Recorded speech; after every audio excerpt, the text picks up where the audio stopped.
এই দাঁড়া দাঁড়া দাঁড়া, তোরা তোরা এত সব ডাল ফাল এগুলো এগুলো কি করবি? এগুলো কি করবি? এগুলো তো বড় গাছের শিকড়। আমরা তো রোজা রেখেছি, রোজা মাসে দাঁতন বিলি করব। ও দাতুন বিলি করবি? বাহ, খুব সুন্দর কাজ। তোরা কে কে রোজা রেখেছিস? আমরা তিনজনই রেখেছি। তোরা এ দেখি এগুলো কি, এগুলো দেখ। এগুলো ও আচ্ছা, শিকড়। এগুলো এগুলো কি দাতুন হবে? হ্যাঁ, বাহ, খুব সুন্দর কাজ করছিস তো তোরা রোজা মাসে। লোককে বিলি করব। ওগুলো সবকে দিবি? বাহ, তোরা মানে আজকেই দিবি না আগেও দিয়েছিস? আগেও দিয়েছি।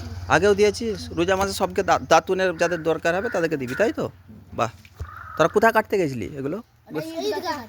মানে ঈদগাহের কাছে কি বিশাল বড় বড় গাছ আছে, সে বড় গাছ থেকে নাকি তোরা উঠেছিলি গাছে, অত বড় গাছে? বাহ, বিশাল সুন্দর কাজ করছিস। তোরা রোজা রেখেছিস? কে কে রেখেছিস তোরা? আমরা তিনজনই রেখেছি। তিনজনই রোজা রেখেছো, তাই তো? বাহ, সুন্দর কাজ করছো তোমরা। তোমরা খুব মানে ভালো কাজ করছো।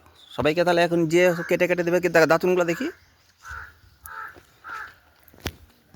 বন্ধুরা দেখো, ছেলেগুলো কি সুন্দরভাবে বট গাছে উঠে দাতুন কেটে সব যারা রোজা রেখেছে তাদেরকে দিবে একটা করে।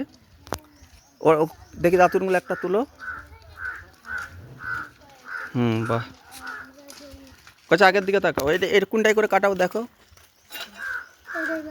ওইটাই করে তো দাতুন কেটেছো। দেখো বন্ধুরা, ছেলেগুলো রমজান মাস দেখেছো সুন্দরভাবে পরিষেবা দিচ্ছে। এদের কাজ হলো দাতুন বিলি করা। তিনজনেই অথচ রোজা রেখেছে।